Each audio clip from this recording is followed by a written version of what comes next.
Namaskaram to all and welcome to the Vande Guru Paramparam series. Today we are going to be doing an interesting session, a bit different from the sessions we have been having in the past. It's going to be more of a informal chat or a discussion I'm going to be having with the speaker today, with the guest today. So let me first introduce the guest. His name, he is actually well known especially in the circles of South India, and all those people who are interested in Sanatana Dharma would have heard him somewhere or the other, but it's still my duty as the host of the session to do an introduction of the guest. Dushyant Sridhar. Dushyant, welcome to the session. Namaskaram. Sri Dushyant Sridhar is one of the foremost public speakers we have today on Sanatana Dharma. He speaks on a variety of topics related to Sanatana Dharma in both English and Tamil. He has given lectures in a lot many venues both in India and abroad. He also interestingly does a lot of collaborations, not just focusing on the Upanyasam aspect of it, but also he collaborates with musicians, with dancers, and also many of you would know that he also, in collaboration with the tour agents, he conducts pilgrimages, Tirtha Yatra, which is combined with Upanyasam. So he, from his perspective, is trying to make our Sanatana Dharma reach out to the people in all possible ways he can. So today's discussion, and many of you would remember that we had a Sambhashanam series, a Sambhashanam session with Dushyant a few weeks back. So this I thought would be a continuation to that session. And there were a few things which Dushyant mentioned in that session, which actually made me think a bit. And I thought I should have another discussion with Dushyant specifically on a few points. So which is why we have this session, Dushyant, with you today. Sure. Thank you. So once again, welcome to the series. Once again, welcome to the session. So Dushyant, last time we spoke about your interest. How did you come into this field of Upanyasam? About the technicalities of what are the differences between the various forms of Upanyasam, Sarikatha, etc. And one of the key things you mentioned there is the preparation you do when you go to an Upanyasam. So let me pick from there. Now, one of the main objectives of an Upanyasam, or when an Upanyasakarta like you or any of the other Vidwans that we have who are doing the Upanyasam, is that the message should reach out to the people. And especially in the stage of Sanatana Dharma that is there today, probably the youth is one critical generation or one critical part of the audience, part of the people to whom this message needs to reach out. Correct. So in your experience of having done so many Upanyasams, let me start by asking this question. How many youngsters do you see in your Upanyasams?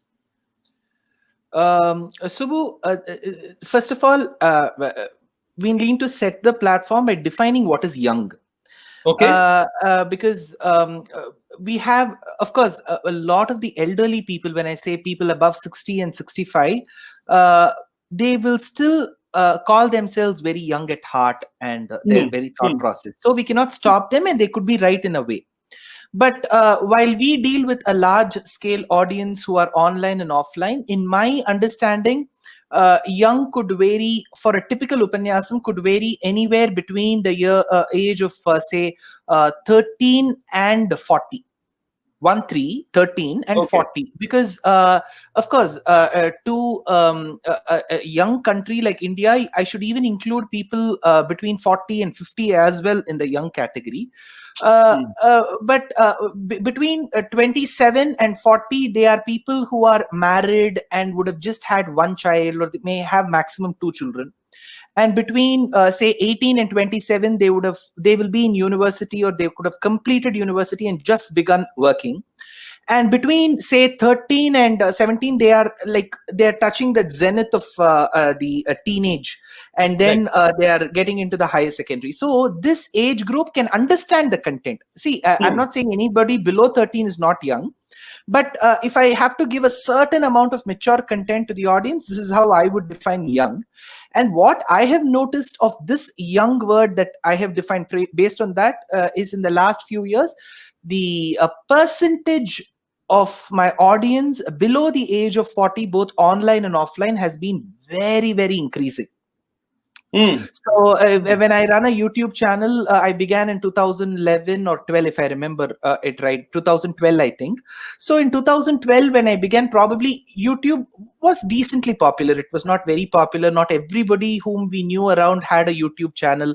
And Right. actually, it was to some extent even a taboo thing, because when I started posting a lot of my videos of Ramayanam and Mahabharatam, a few people came and asked me, why do you want to make this public?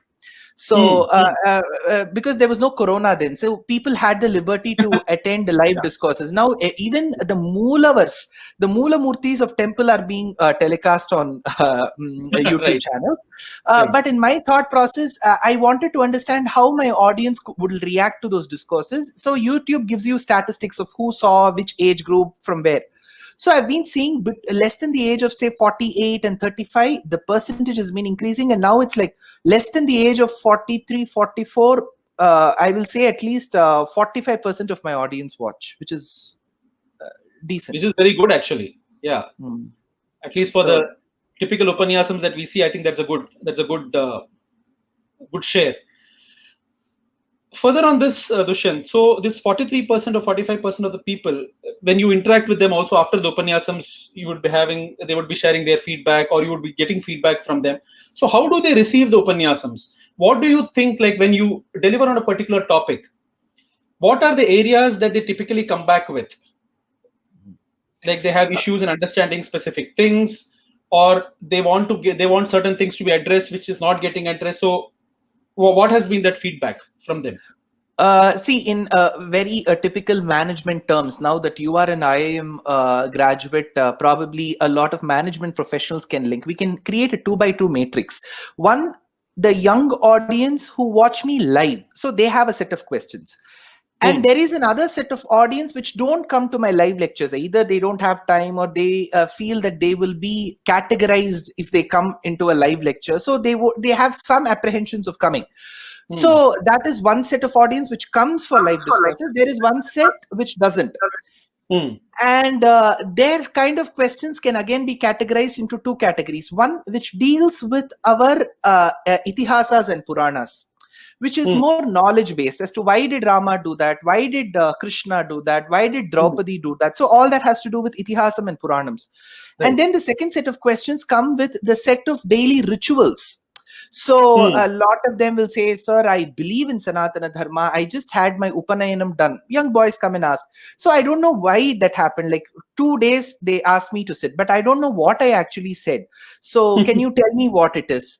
And people ask of marriages, people ask of Antyeshti, the last rituals that we do.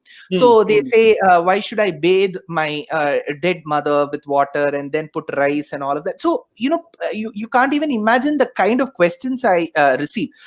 One thing, I don't have answers to all of those questions, but I keep telling them, just wait for the answers. One day or the other, you'll get your answers. If not from me, from some other learned scholar, from some other learned book. So this is how I would classify. And what I also notice of this young audience is they don't have any kind of apprehension in asking the question. See, I'm sure your parents, your grandparents, my parents and my grandparents could have also had similar questions, but they wouldn't have dared to ask those questions. Or, in fact, what happens is when I go to certain houses, I personally request my host, because I would have interacted with them over a mail saying that I'm coming to your house, right? So they'll be inviting me. So I just tell them, see, if you have children in your house, do not tell them once this mama comes, go and fall at his feet, tell Abhivade and all of that, because what happens is a lot of children, they start putting me at a higher pedestal. So I tell them, just leave it to them. If I have to command respect, my lifestyle should be as such, and let them say, what these children do, they'll come and sit with me next to me on the sofa, and then they'll say, can I ask you a question? And then they will ask a set of questions. They'll say, why this, why that, why this, why that. Seriously, on one side, I feel that they have at least heard of things so much and they have questions. Right. But on the other side, I also have the worry that I'm not able to answer a lot of those questions, because some of them seem very pertinent. But I don't have an answer to it. And I am not of the type which says that, okay, you've asked this question, so you will go to Rauravanam or Asita Patravanam in Narakam. So I say, you have a valid question, have an answer, or I'm not giving you an answer. Don't feel that this question doesn't have an answer. So very shortly put, youngsters have a lot of questions to ask, and they're very, very vocal about it when they ask. Right. So I think this is good to know. So at least you have a good population of youngsters, as we defined them, and they're also asking questions. Now, in terms of addressing these, Dushyant, okay, even before addressing these, let me come to another point. Now, you were also working earlier in the corporate world before you took up this as a whole-time activity that you wanted to do. How many of the people around you, like, of course, the people who come to your Upanyasams will be in that frame of mind, more or less, which is why they have chosen to come to the Upanyasam.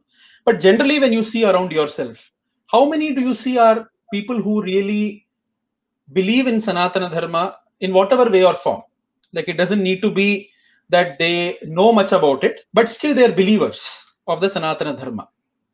How much have you seen in your... See, I was in Bombay for a very long time. Initially, I was doing my internship through Pilani at Shahad. There I was for 1 year, and then I shifted to... I was also visiting Dombivli very often, because my very close friends were living there, and we had the Balaji temple there. So that was keeping me very close. And then I completely shifted to Matunga, from where I used to stay in Deshika Sabha on Aidenwala Road, and I used to visit my office. I was a full-time employee, so I used to visit office. So to comment about any individual is not my right. But since your question is about their belief system, again, I see there are certain people who may not blatantly show that they are believers, but they will be believers. But in my understanding, like how you have put it rightly, it's not about, okay, whether they are wearing a Thiruman or a Vibhuti, or not of that sort. See, ultimately, they should believe that Sanatana Dharma is a religion. Is also one of the oldest surviving religions or civilizations, whatever we wish to call it. I will say maybe I'm not being pessimistic. I always want to be optimistic. I'll say about 20%. Okay. So that 20% is what that believes that this is a civilization. Now, in that 20%, if you go, see, it has become, see, in Bombay, we know the Ganesh Chaturthi festival is so famous, and people in every household, they have it. Now, a lot of my friends, what they used to do is, this year I'm going to make a snow Ganesha. And they used to make with cotton, and they used to bring those pictures and show. Very beautiful. So I generally used to ask them, what did you do there? They would say that we got this plaster of Paris, and then we attached cotton, and we kept it, and we put the lighting. I said, after that, what did you do? They said, bas, we went to a shop, we got some modaks, and we placed before him. Bas ho gaya. Now, see, forget about any agama or anything. It's not that they want to know or they don't want to know. So this basis of performing a simple puja, not even a homam or a yajnam. Yes. So that's, so people, okay, now of course, the lady will wear a beautiful sari, a Paithani sari, the man will wear a kurta, and then they will have a nice picture. Good. But beyond that, what? So if you go in that 20%, if you take away that population as well, we'll land in 5%. And in that 5%, if you ask, a lot of them we used to sit as a group in the canteen, office hall, and we used to discuss. So the word will be Rama. See, in Ramayana, us katha mein, us story mein. So that story has crept into their minds so much that they can't afford to believe that Rama and Sita actually lived. So in my opinion, that's actually slightly dangerous as well, because as a speaker, how long can I keep believing and making the other believe? So what should I do becomes a very big question. So I don't know, probably in IIM you were also there. I don't know what percentage of your batchmates were believers. Any number, Subbu? Yeah, so I also would say around, like, if we had around 100 people, maybe around 6 to 7 people in a group of 100 would be. So I think very close to what you said. And even the 6 to 7 is what we know of exhibiting, saying that, fine, I know this, I hear this, I do something during the year, but who are truly knowing something or doing something, that is going to be extremely rare. You can't True. even say maybe 1 or 2 people only in the whole group would be even doing this. True. And that clearly it corroborates Dushyant. So Mm. the reason I asked this was that is one group, of course, who comes to these upanyasams. Maybe they are in an ecosystem which is already supporting, these kind of Mm. things. Mm. Even within these ecosystems, of course, we can't for sure say that 100% of the people are into that. Definitely, Correct. there are people who are away from it. Then there are people who are probably even their father or their other generation itself have left it out. So Correct. they have no way itself to get back to the ecosystem. So they are leading another ecosystem. They're living in another ecosystems. So when you have such a diverse group of the youth, now coming back to you, Dushyant, now when you are wanting to address this kind of an audience, right? Mm. Now I can understand that even coming from your side as an Upanyasakarta, you belong to a particular sampradayam, you have been Mm. brought up in a particular way, you believe in certain things. But when Mm. you come to such kind of an audience whose belief systems will be entirely different, probably, or probably they have no belief system of Sanatana Dharma at all in them. Correct. So, how do you bring this? How do you merge these two together? See, personally speaking, I have never had a background of, say, my father or grandfather who were into this. Had I had the opportunity of having my father or my grandfather who were into Harikatha or Kalakshepam or Upanyasam, they would have guided me on certain things. For me, it all started with a trial and error. So people saw me on TV channel, and of course, the TV channels have a huge role to play because they're making such content accessible to people across age groups, across belief systems, across varnas, across cities. So people started calling me. Now, I will surely have organizers from Mylapore or Arepuram or Alvarpet or Matunga or Sain. Now, I knew what that audience expected. Rather than saying expecting, well, I delivered, they were able to accept it and enjoy it. Now, over a period of time, say in the last 6-7 years, I've been giving lectures in tier 1, tier 2 cities and tier 3 cities as well. For example, I go to Udumalpet, I go to Pollachi, I go to Katpadi. So I go to so I go to a lot of these cities which may not fall under that Mylapore or Alvarpet radar. Now, and you should see, for example, if I give a series of, say, 5 lectures in Udumalpet or a Pollachi or any of these cities, there are 1,000 people seated in the auditorium. 1,000. I'm not talking about the chairs. The chairs are occupied. 1,000 people. And it's like for 2.5, 3 hours, no break. Now I'm going to talk. Now I have one weakness in me. Subbu, I was born and raised in Bangalore. So my forefathers, they were all settled in Bangalore. We are all pure Tamil speaking Tambrams who were settled in Bangalore. So I never knew how to read and write Tamil. I never learned Tamil. So for me, Divya Prabandham was taught to me as just hearing, like how you hear Vedas and learn from your Acharya. I learned, for example, Kara, Ar Kudal Konde, Kara, Ar Kudal Konde, Kara, Ar Kudal Konde, Kattevichi, Katteri. So I never had the opportunity to read. Then while I took up to Vedanta Kalakshepam under my Acharyas of Tiruvayamudi, I had to learn. But whatever said and done, even if I knew how to read and write Tamil, when I had to speak in public, I had a very, very pure Brahmin slang in my Tamil. I cannot speak like one of these Tamil pandits. Kurinargal, Tarpodu avar vandar. No, ava vandindrinda, ava sollumbodhu. So this is my thing. So I was a lot worried because over 90% of my audience from all these tier 1, tier 2 cities were not of the Brahmin category. Now, my worry was whether will I be able to reach out to them. But you won't believe, for 5 days, for 3 hours every day, they all sat throughout. Now, then is when I understood, actually people, when they want to learn something of Sanatana Dharma, they cross all these barriers and demarcations. They don't see whether it's a Brahmin who's speaking, whether he's speaking in a Brahmin slang, nothing. They wanted only the content. And initially what I used to do was, I have never in my upanyasams I get into a preachy mode. I never tell them, if you do this, you'll get into that. I never do that because personally, Subbu, I come from a Brahmin household, but I don't know if my forefather, whichever forefather was, who was the last Agnihotri in my family? I don't know. Maybe 5 generations we have left. So we are trying to head back to our roots. So we know as practitioners and learners, it is going to take little time for us also to get to the base. So my concept should be to help others rise rather than threatening them and ridiculing them. So I've never done that. So what I do is in my lecture, for example, just as a fluke, if I say, my grandmother, well, she used to make korambu. She used to, we never put onion, garlic. I used to just state my grandmother never used to put. You know, a lot of them after the Upanyasam, a lot of them came to me and said, Sami, nanga vandu kolilam saparrom, neenga adukku sollunga. We eat chicken. So I never thought about this. Though I never preached, I never said you have to practice. Even this would have slightly hurt them. So I said, see, you are coming in a certain varna where you may be allowed to eat. You do whatever you feel like is right.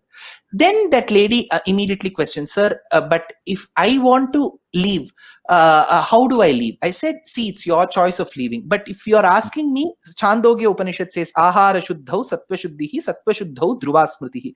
So I said, if you're a follower of Lord Vishnu, on Ekadashi, at least try avoiding non-veg food. If you are a bhakta of Muruga, at least on the Sashti Tithi, try avoiding. So I should not spoil their lifestyle. See, they all have a family. The women run a family. And if this lady leaves out non-veg, I'm sure the husband and the children are going to revolt.